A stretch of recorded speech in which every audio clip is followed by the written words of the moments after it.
Greetings, everybody. Welcome to Courage is the Cure, Relentless, episode 98, Human Trafficking, Scams on the Border. I'll see you in a little tick.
Alrighty, greetings everybody. Like I said, welcome to episode 98 of Relentless.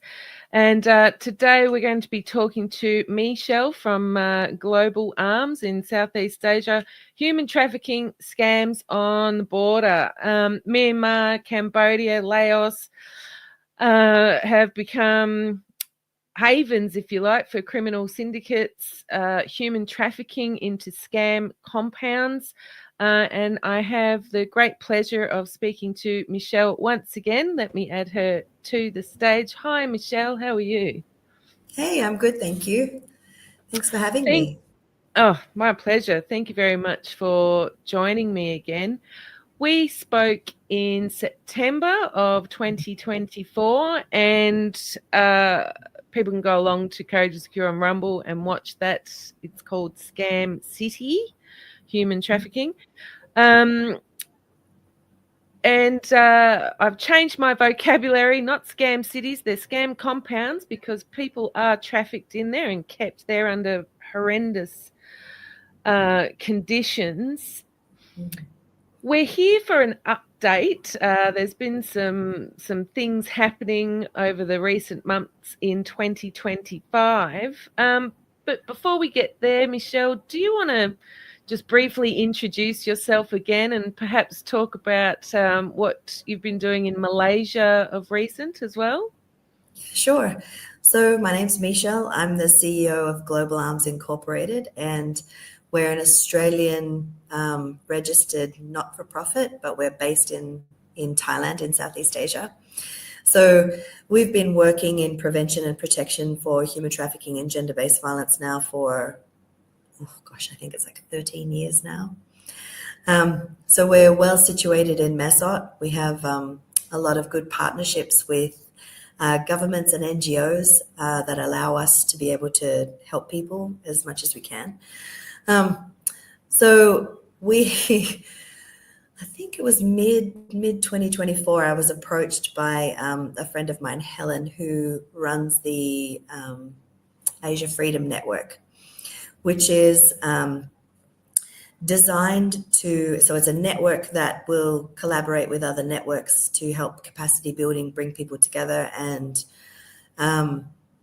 help us all sort of not get on the same page is probably not the best way to describe it, but I suppose collaborate and connect everybody in what they're doing. So I've been brought on as a forced criminality specialist. So I do some consulting with Asia Freedom Network, sorry. Our work in Malaysia at the moment, we held a forum in November last year to talk about human trafficking for forced criminality, the scamming compounds, what's happening in Southeast Asia. Because like you said before, it's not just Myanmar, it's also Laos, Cambodia. You've also got Dubai, so it's in the Middle East, it's in Africa's, some African nations, and then also in South America. So it's spreading rather quickly and rather rapidly, and there are victims from all over the world, including a lot of Malaysians. So we held a forum for NGOs, government partners, and law enforcement to talk about the issue, and then see who was working in the space, and then who was interested in collaborating. And we had a very good turnout. We've had a great response from it. So we're looking at actually connecting all those NGOs, law enforcement and government together. So then when we're working on cases, we can collaborate a lot easier, a lot faster. And then there's some consistency in how we respond to supporting victims of trafficking, whether it's through recovery or rescue, or repatriation or reintegration back into their communities, or investigation into what's happened so we can actually take down some traffickers and perpetrators. So that's kind of what we've been doing. We're slowly building up the network and working our way through Southeast Asia, and then it's connected all back to the work here than what we do. So I've got a great team on the ground here. So when I'm not here, nothing stops. They just keep rolling with the work. They're helping as many victims as they can, the small groups that come out, the large groups that come out, whatever is needed. We're here to support the Thai government and what we're doing. So, yeah. Amazing. Yes. The first interview we did was a real eye-opener for myself, and I know for the audience as well. I still get phone calls and emails about that Wow. because Australians, the vast majority of my audience is Australian, and people had no idea that this is going on. And one of the big ones for me and also for the audience was that more often than not, when people get calls on their landlines now, not that many people have them, they're a scam call. And people play around with those people thinking you're saving them from calling someone else. But actually, if people that are in these scam compounds don't fulfill their quotas, if you like, they actually get punished and suffer consequences, if you like, for not reaching certain targets. So Australians that have seen that interview, the messages I've got, they've been absolutely astounded. Just for anybody that hasn't watched that interview, we spoke about it for a long time. I'm sure, we could have talked much longer. But could you just give everyone a little bit of an idea? What is a scam compound? How are people being trafficked? And, particularly your work, what does that mean with your work about rescuing people and helping integrate and all those sorts of things? Oh, yeah, sure. So where do I start with that? Yeah. I do recommend people go and watch our initial interview because that's what it's all about, isn't it? That whole interview. I'll try and keep it short.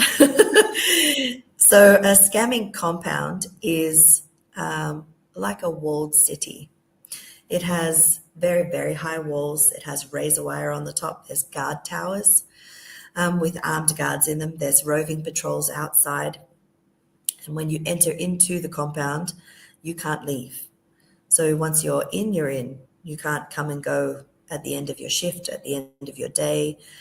There are only 2 compounds I know of that actually allows day workers in, and they're mainly Burmese nationals.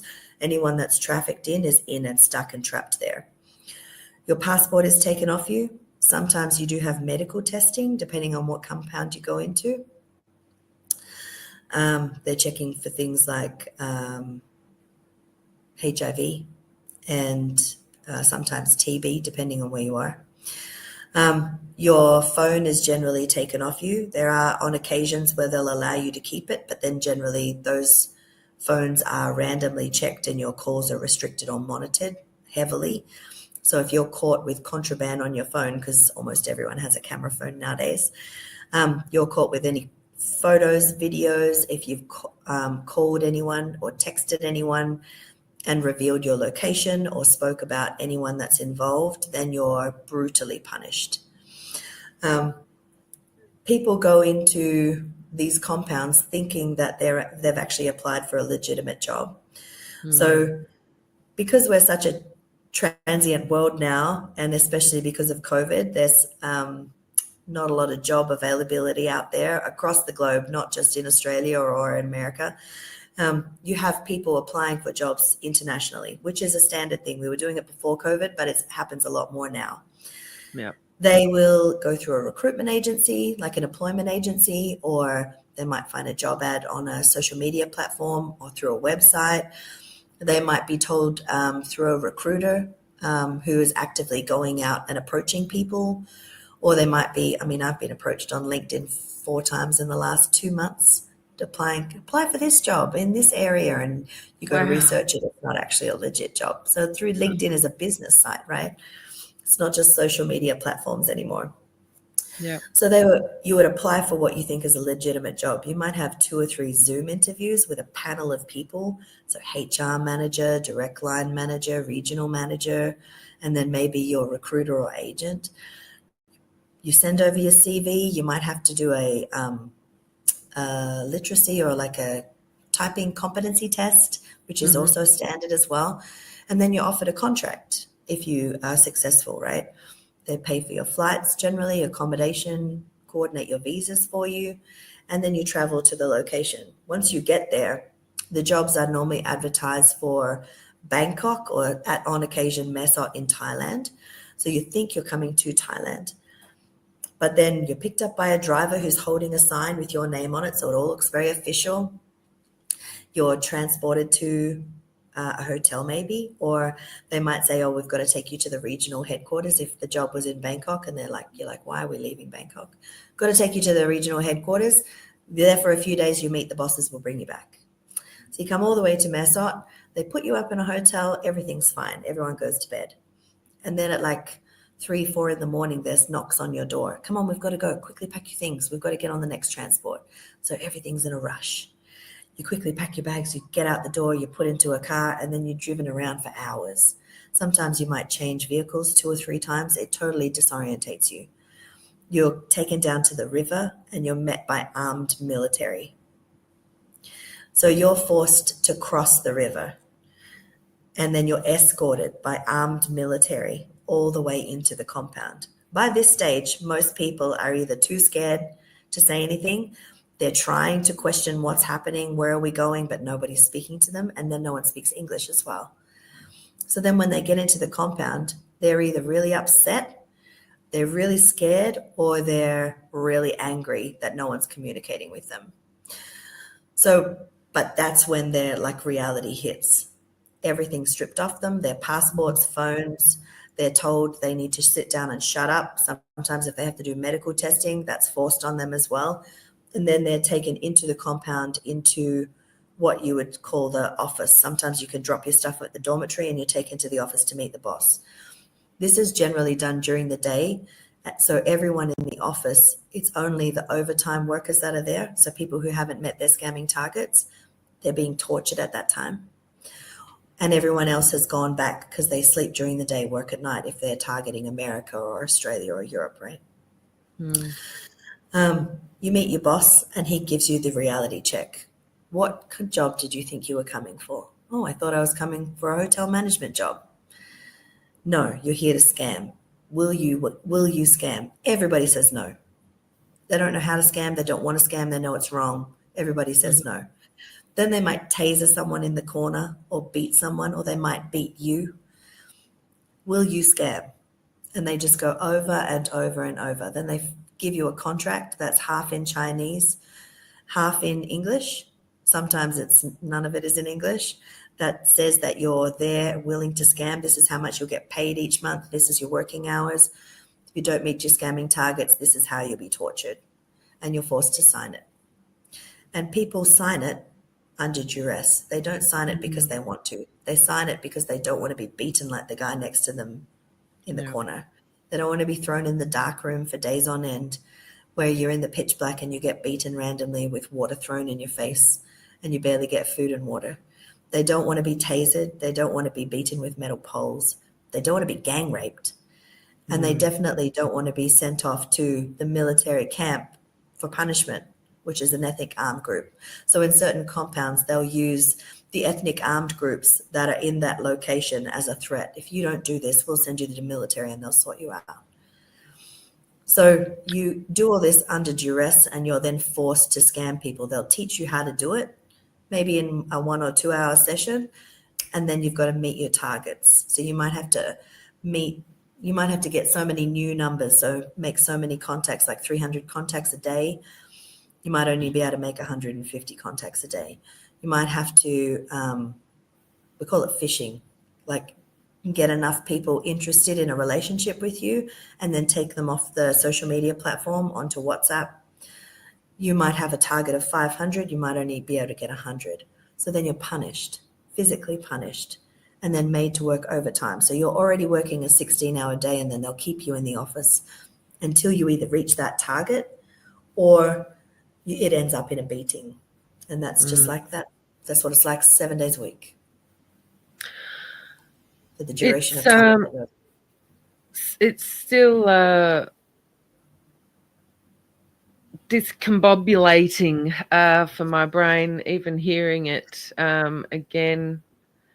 Mechelle, I'm just going to pop up a map for everybody just so they can get a bit of an idea. I did show a little bit of footage there from a DW documentary that they actually spoke to you and followed you and your co-worker when you were rescuing people. So that footage there was the Shui Koko Park on the Thailand-Myanmar border there, where you can see the area. And we further on into the show today, we are going to be talking about the developments, and I just want people to take notice of how close China is up the top, because we are going to be talking about China today.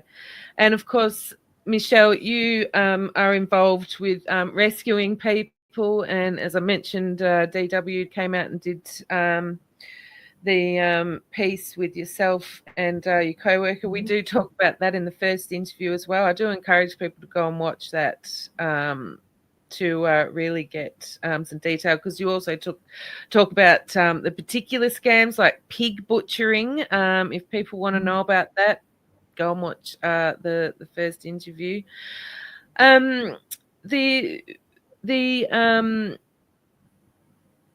The really sad thing is, you mentioned there, people think that, they've applied for, a hotel management job or something like that, because this area, they do have a lot of hotels there, casinos, so on and so forth. And so it would seem quite reasonable that it's a legitimate job in that area. But unfortunately, it's, once you get to the river there and you're taken over the border, it's actually a lawless area. Is that a fair statement? Yeah. So it's Myanmar's in civil war right now. So we're actually where you had Shui Koko on the map. That's one of the, we would call it Yatai City. That's one of the investment pieces, I would say. It's basically a city has been built around a very small village, and it was built, Yatai City was built as the next Macau. So it has restaurants, hotels, casinos, but it also has a lot of residential. So you have a lot of civilians living in there. You have some scamming centers in there, but you don't have any scamming compounds. South of that is Miyawadi, and then south of that, so from south of Shui Koko all the way down to what we would call Three Pagoda Pass, there are scamming compounds. But yeah, so that's a fair assessment. In that strip where we are on the Myanmar side, it's controlled by different ethnic armed groups who are in civil war right now with the Burmese government. But they have, not all of them, but the majority of them taken advantage of crime syndicates moving in, wanting to run these scamming compounds, and they're financially benefiting from it, and they've financially invested in some of them. Well, all of those things there that we've just mentioned very briefly, we'll talk about some more now with the recent developments. It's been brought to my attention that from February 2025, The Guardian has been reporting on the recent developments. The first one was a a famous actor, a famous Chinese actor. He's a young man. He's 22, if I'm not mistaken. He was actually his name's Wang Xing. He was actually trafficked himself, and just like you've told there, he wasn't aware that that's what was happening to him, and was rescued. And following on from that was some unwelcome publicity to that area and those compounds, and what's actually going on. And I'm just going to pop up one of the news articles from The Guardian, and this one talks about, this is from the beginning of February, thousands have been rescued from illegal scam compounds. So the fallout from that famous actor was the unwanted attention. Thai officials were scrambling to try to reassure China, who is their biggest tourist market, that visit Thailand, that they would be cracking down on it. And so we've got we can see a photo there of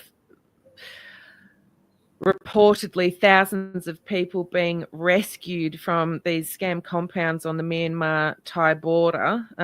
It's reported about 7,000 people there are waiting for transfer. Could you talk to us about the Thai response to this situation, because it has come up in the media because somebody famous from China was caught up in this. Could you talk to us about the Thai response and any collaboration with China to rescue these people? Some of these people. Some of these people, yes.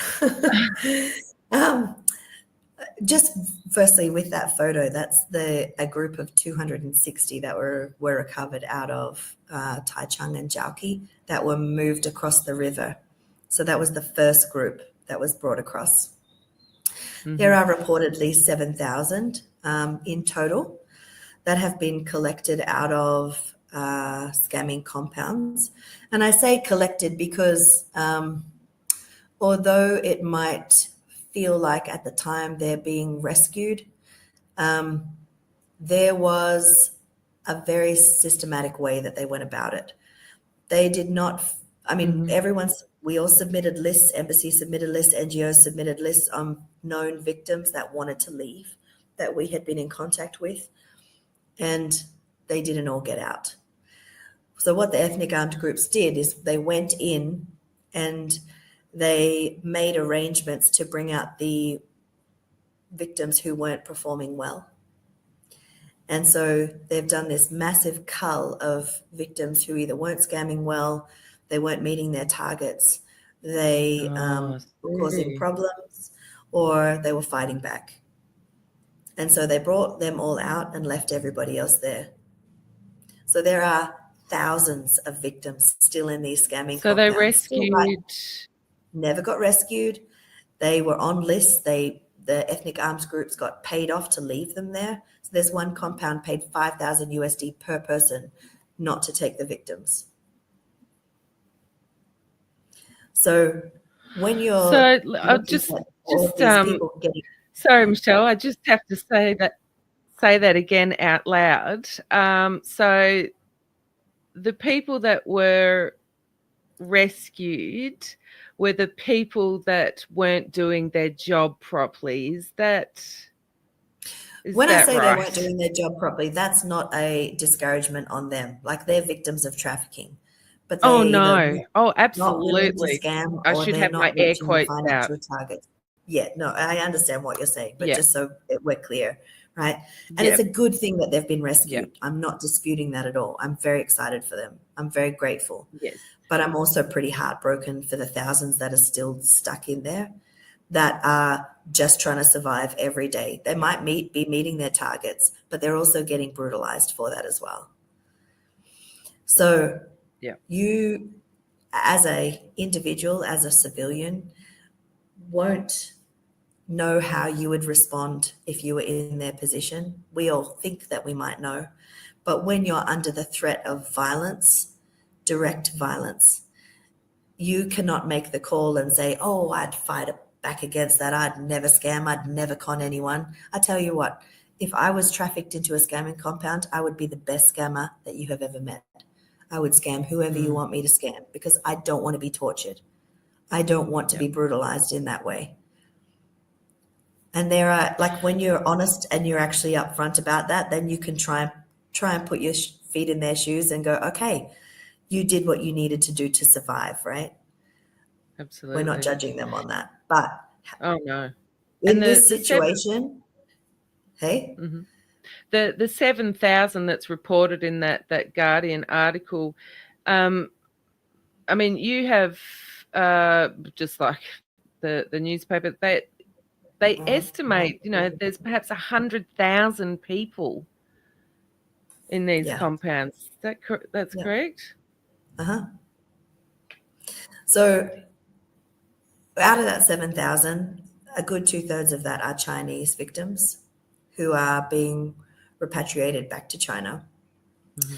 And you'll note in the media, it's been reported that they leave Thailand as screened or potential victims of trafficking.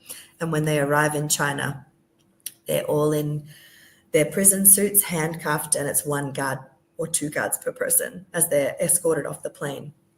And they land as suspected criminals.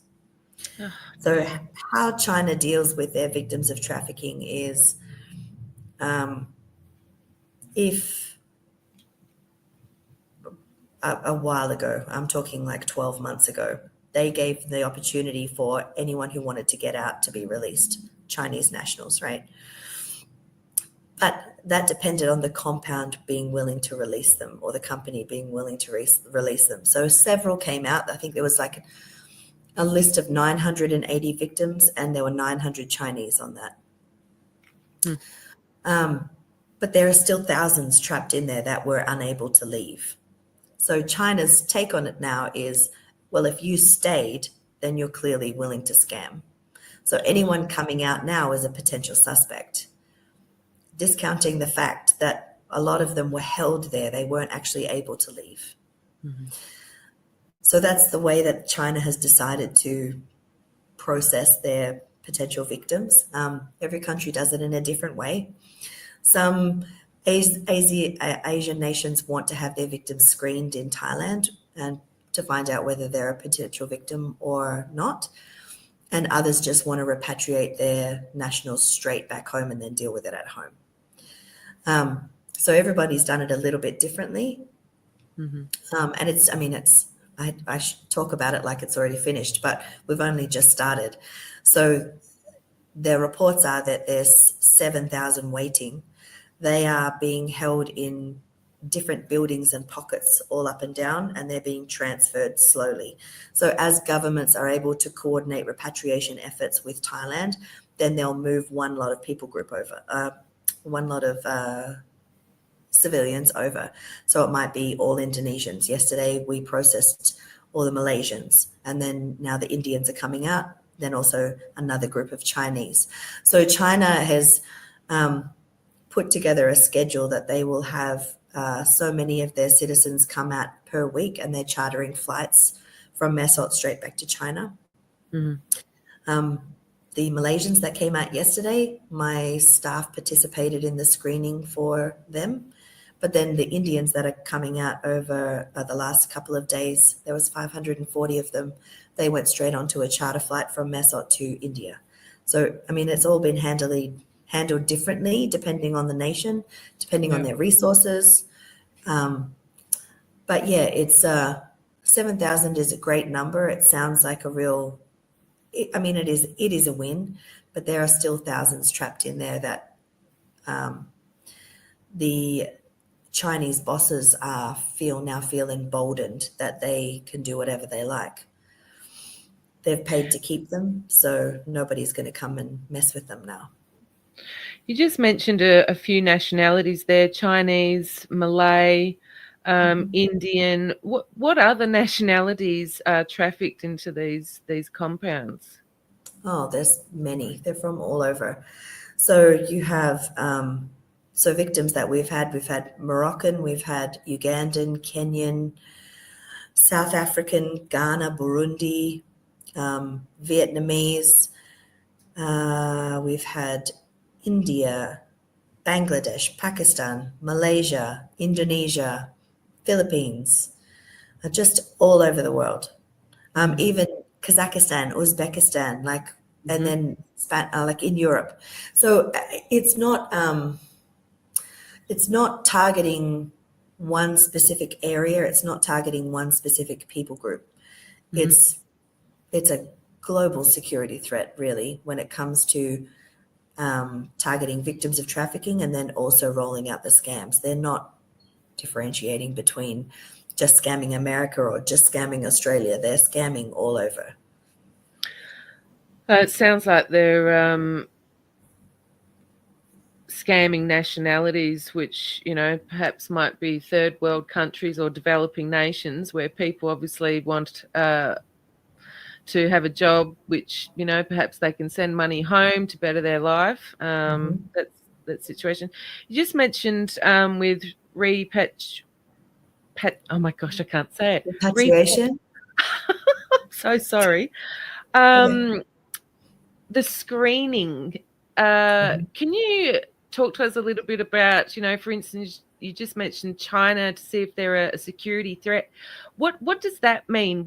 Would there be people that are repatriated and are a security threat? What does that look like? I would say yes.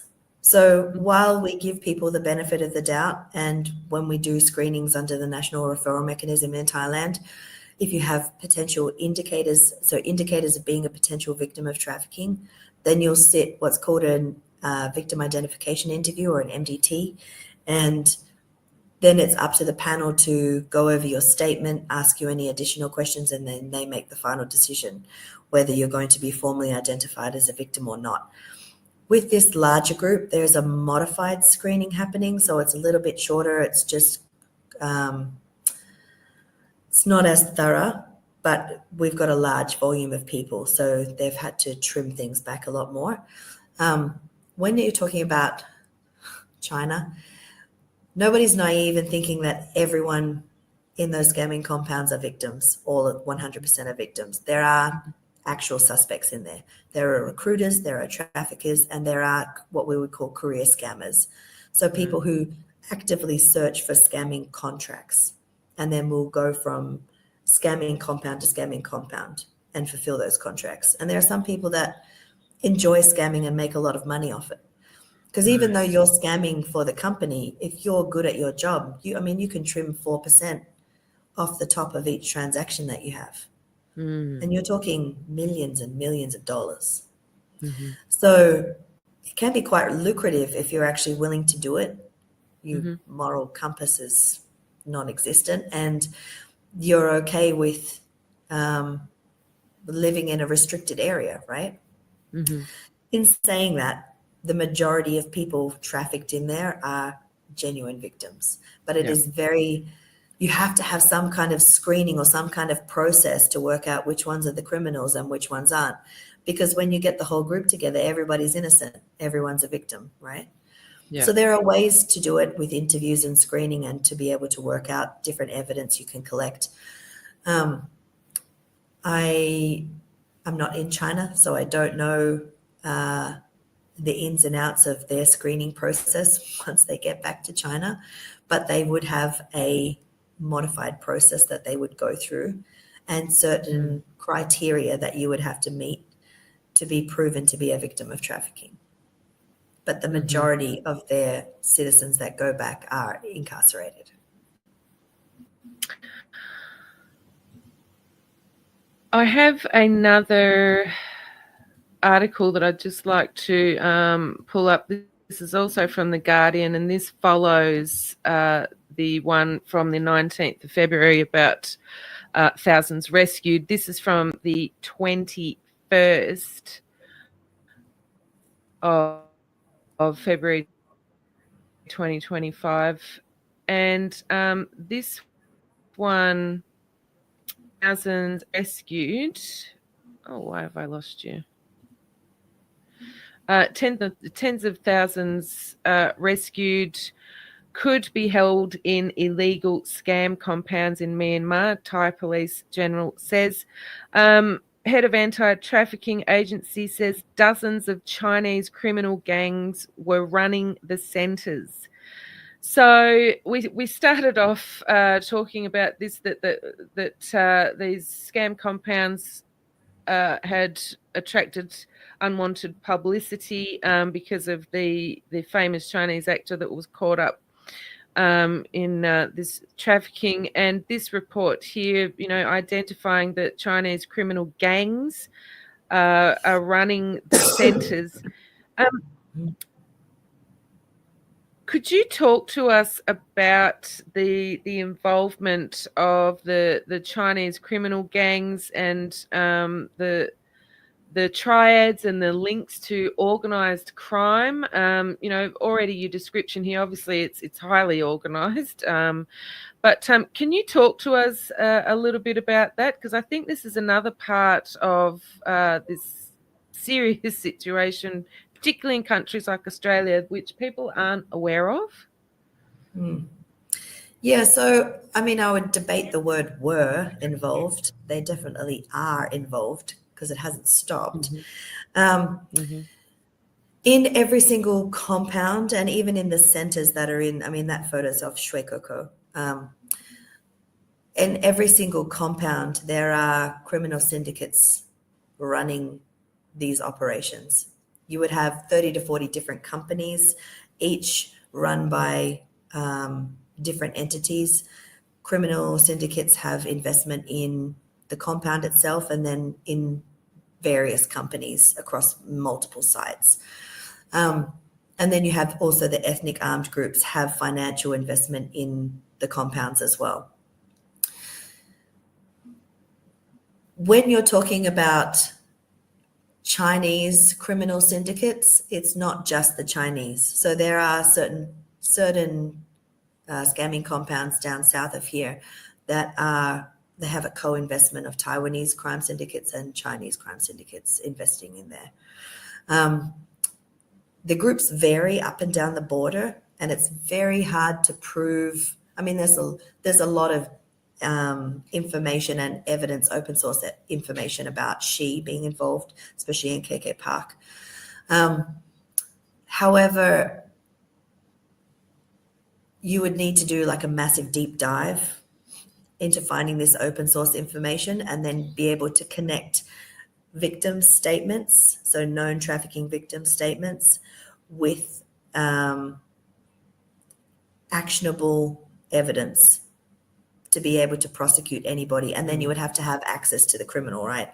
They're not always available in Thailand to arrest and prosecute.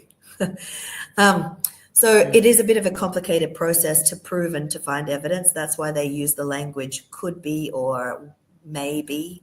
So it's not 100% proven. But if you go off victim statements, when they come out, their evidence and intelligence supports the fact that they are all run by Chinese or Taiwanese crime syndicates from varying areas. I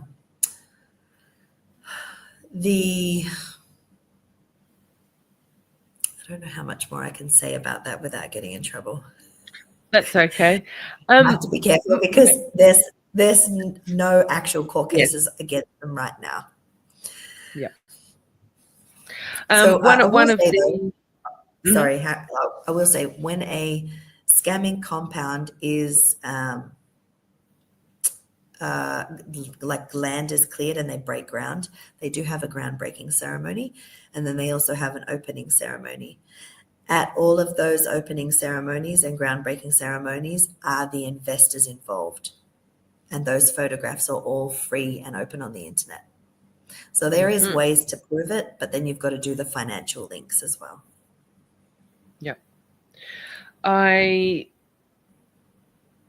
find it questionable that the the attention that was brought because of the young Chinese actor being caught up, and that the scrambling, as it's reported, to reassure the Chinese tourist market that it's okay to safe travel to Thailand for holidays. I find it questionable that these compounds have the involvement of Chinese criminal gangs and organised crime.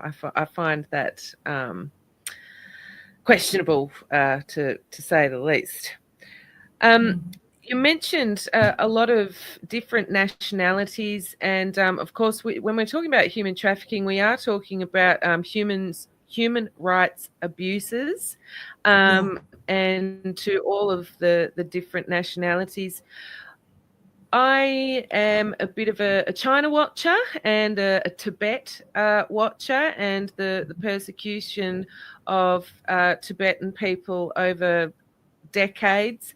And also I saw something that was brought up in regards to this situation, this recent development of people being rescued from these compounds. And it was in regards to, maybe I'll show the map first, in regards to a particular group of people who are called Uyghur people. I'm just going to put up a map. We can see at the bottom of the map, we've got Thailand, Laos, Burma, and the area that we're talking about with these scamming compounds and bordering with China. Up the top there, we've got Xinjiang, which is Chinese name for that area, where the Uyghur people come from. They're a group of Muslims, and they have their own distinct language, culture. Historically, they've been, there along the Silk Road.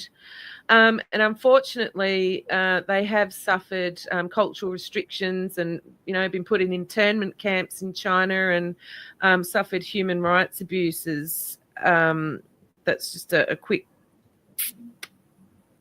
summary for people.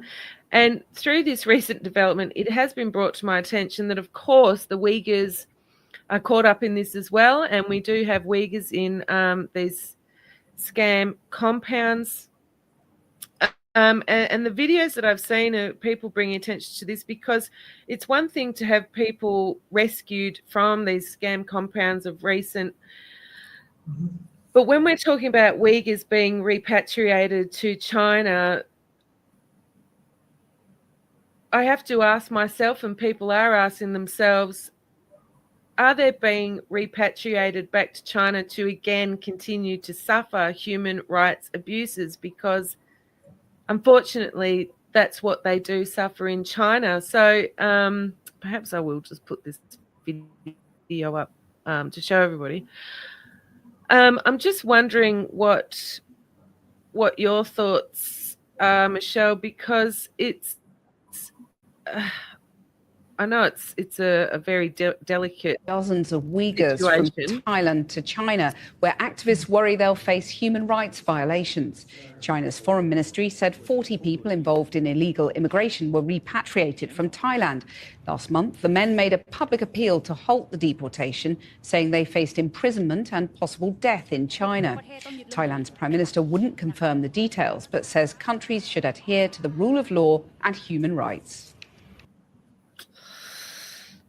Yeah. So yes. I remember learning about their situation when I was working for the Australian Defence Force as a civilian in Australia years ago. Unfortunately, the situation here is, if they're being scooped up in this large group of Chinese that has come out now and repatriated back to China, their reality now is not going into concentration camps. It's actually being charged and incarcerated. Because they're landing as potential suspects, so suspected criminals. Yeah. If you can't prove that you were trafficked into the compound or you weren't there willing to scam, then you're charged and you're put in jail.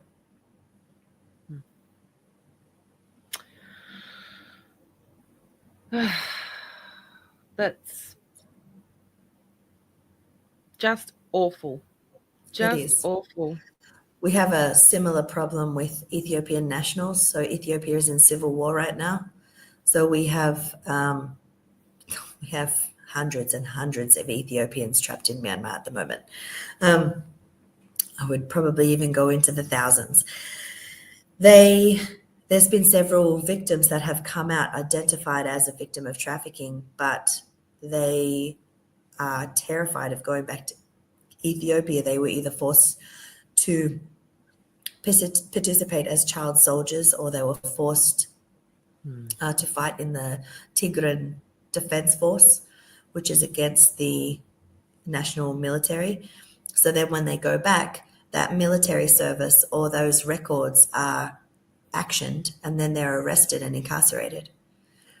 So it's a complicated situation that unfortunately is not being handled well anywhere. This might be a silly question, but I'm going to ask it anyway. You work for an NGO, Global Alms. You've just mentioned you've been to Malaysia, coordinating with many NGOs, police, government, all these sorts of things to make the process more collaborative and, sort of iron out those bumpy roads which could be improved. Why is it that we don't have a global organisation that we could trust? I know there's a lot of three-letter agencies that probably I just won't mention. Why isn't there a global organisation that we can utilise to really help people? Because, we're just talking about the Uyghurs where, and Ethiopians where when they're repatriated, they're actually going to be in a very, very bad situation, certainly nothing improving on their situation. Why don't we have that to help people? I mean, I've asked the same question.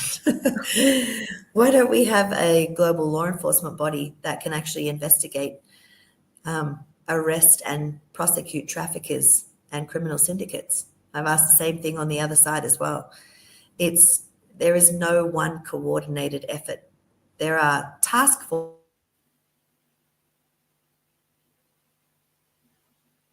stood up. Oh, we've lost you for a sec there, in the process of being implemented, but they don't include everybody. Did you lose me? Yeah, we lost you there for a little bit. Could you repeat that? I'm sorry. No, that's okay.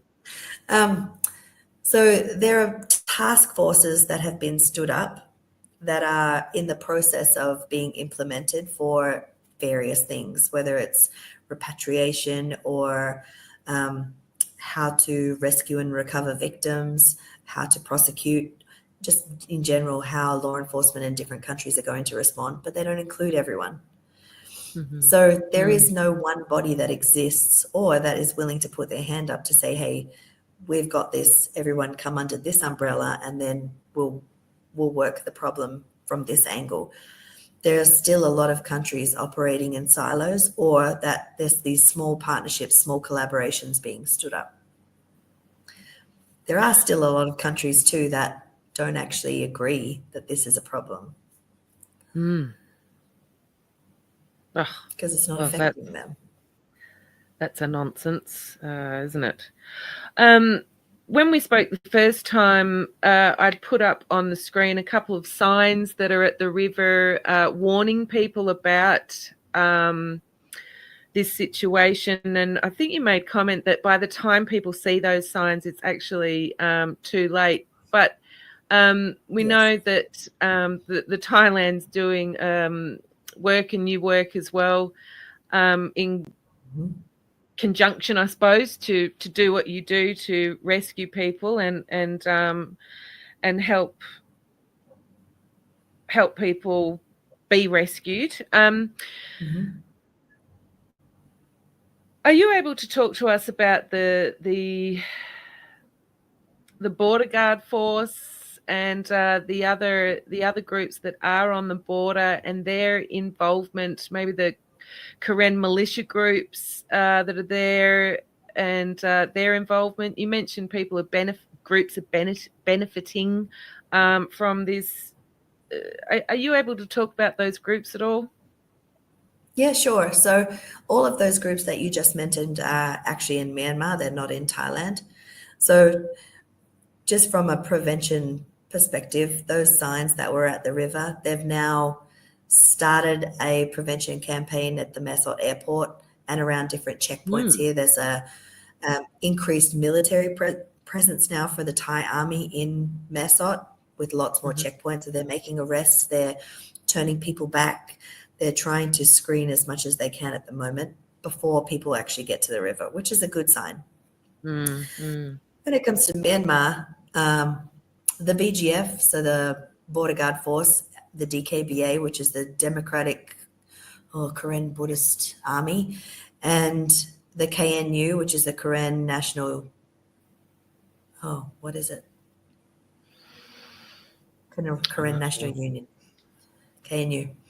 DKBA and BGF are the two main players, but then you have the other ethnic armed groups that filter in and out. Not everybody is on the take, but in the main areas where the scamming compounds are is DKBA territory and BGF territory. So I would say that they were the two main players. Depending on where the ethnic armed group territory crosses, so the KNU is in there as well. Karen National Union, that's what it is. The KNU is in there as well. You have to go through different checkpoints, and they're all in civil war right now. Some are aligned with each other and some are aligned with the Burmese government. When I talk about territories, it changes on a monthly basis because they are all in skirmishes right now, so their territory fluctuates. Not drastically, but bits and pieces fluctuate. So you have to be able to traffic or smuggle people through, pay off whoever you need to pay off to get through whoever is coordinating that territory at the time. That's why I say most of them are on the take, because there's changes in areas that they occupy, and then so they would be the ones that would receive the financial payoff to let several cars go through who are trafficking people into the next compound. BGF there's evidence that BGF has financially invested in companies that operate within compounds and then also compounds themselves. There's also evidence that DKBA has financial investment in compounds themselves. And both ethnic armed groups don't just occupy the territory around the compound anymore. It's been proven that both ethnic armed groups have a military presence inside and outside the compound, which means they're complicit and on the take and being used as a security force. There are also additional security forces, so their security guards who are in the offices are generally dressed in black. But then you have the ethnic armed group, which is always in military fatigues with weapons. So there's definitely an ongoing collaboration of personnel and financial benefits going on when you're talking about scamming compounds in those territories. It's not just, we just rented the land to them and then they went and built this whole compound and now they're running this illegal activity and we don't know what to do. You're hand in hand with them doing it inside the compound. You're integral to their operations. So you can't claim that you didn't know anymore. You can't claim that you're the innocent party anymore. And when you pull half an office full of victims out and you leave the other half of the victims in there, you can't claim that you went in to rescue everybody. You just pulled out the ones you wanted to pull out. You pulled out the ones that were nominated and you left the rest of the victims in there to rot. So outdo all of the bad stuff you've done. Would it be fair to assume then that the ethnic armed groups that are inside there, and also outside with the shifting areas, and allowing people to pass through. Such as the BGF, they're working with the Chinese organised crime syndicates to enable this to go on. Yep.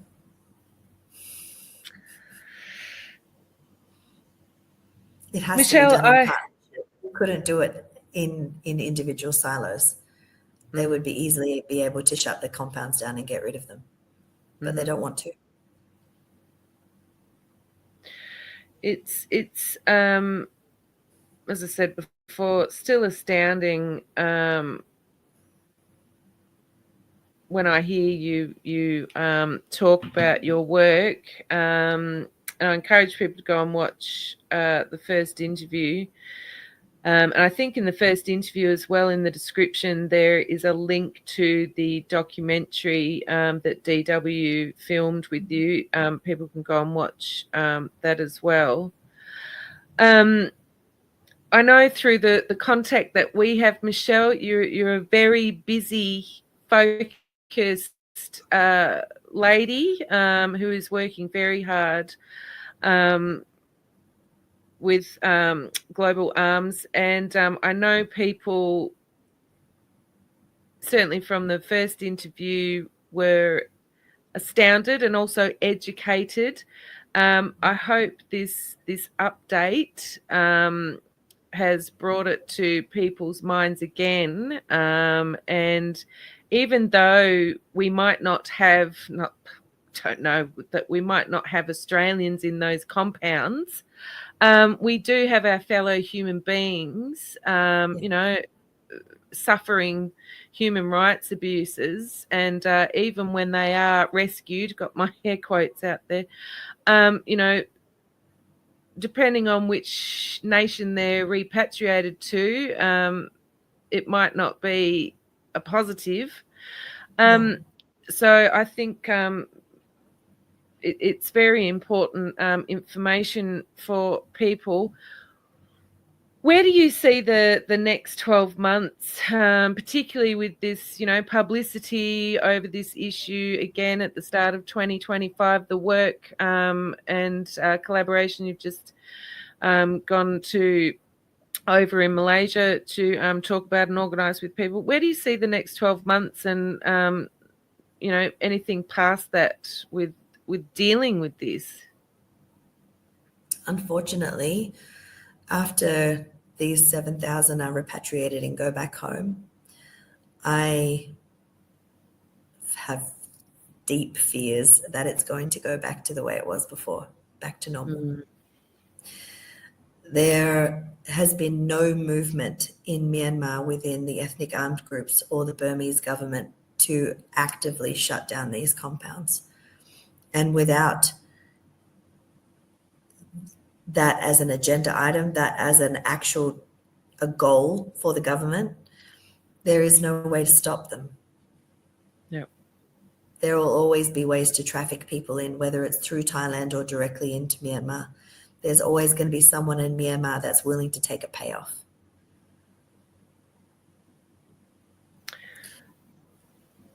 So it's going to continue. Is it a stretch of the imagination to perhaps suggest that the Burmese government is profiting or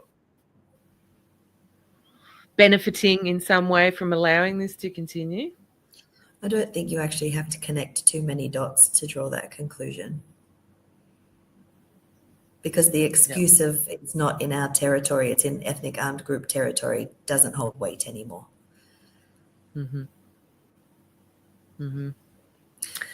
There's active construction still on every site. And since we've spoken, there's 4 new scamming compounds have been built. We spoke in September, October, November, December, 5 months. So one a month. There's another 3 being built right now. what would you estimate in just one camp there could be? You could have, or depending on the size of the compound, not everything is the size of KK Park. So there's one compound, it has 26 buildings. There's 2,000 people in there. So it could be minimum 10,000 people within the past 5 months. Yeah. Or in the collective, yeah. The newer sites that are being built, they're a little bit smaller. I mean, KK Park is a very large scale site. It's been going on since 2019, 2020. So it's had a lot of time to expand and grow. Yeah. That's Shui Coco, yeah. But yeah, it's not slowing down. It's not a solvable problem in the next 6 months. Well, God bless you and all the people you work with and all the other NGOs that work tirelessly as you do to rescue people. I still have a hard time thinking about it all, Mechelle, and I'm sure people in the audience, particularly in Australia, because, you know, the lucky country and all those things that we say to each other and that other countries think about us. It's just astounding, Mechelle. I do have the website for Global Alms that I'll just pop on the stage. People can go along there. You do look for volunteers and all those sorts of things, don't you? If people want to help, how can they do that? Can they do it at this website? Yeah, so we have a way you can join us. There's several different ways. You could volunteer your time, whether that's coming here or volunteering from home, depending on what it is you want to contribute. You could donate funding. In several states and territories in Australia, we have the recycling program so we've signed up to those. So you could collect your bottles and cans, cash those in and donate that way. There's lots of different things you could do. We've got some ideas on the website that you can have a look at. So yeah, share the news with your friends, share this podcast. When you learn about this stuff, share that information out to other people to educate others and raise the awareness. Don't just keep it to yourself. So, I mean, that's a big way you can contribute, and it takes you, 30 seconds when you click share and off it goes. So. Well, like I said, God bless you, Mechelle, and all of the wonderful people that you work with.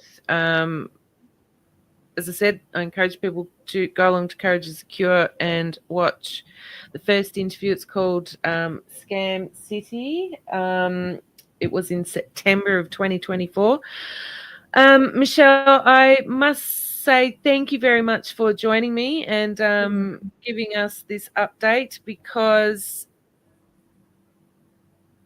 it's very important that we do continue to talk about it, because otherwise it sort of just disappears and then people think, oh, people have been rescued. Oh, that's great, isn't it? Something really good's happening. And like you said, not detracting from people, something good that's happened. But as you mentioned, we've got 5 new camps in the past 5 months, possibly minimum number of people being, more than what has been rescued, and it continues on. And so as you said, please share it. Please tell your friends and family about it. And if you can go along to the website, I'll pop it up again. And it's also in the description for people, direct link. Please do that as well. Thank you very much, Mechelle. You're amazing. You're welcome. Thank you for having me. I appreciate you still highlighting this as an issue. Thank you. Oh, 100%. All right. Thanks, everyone. We'll see you next time.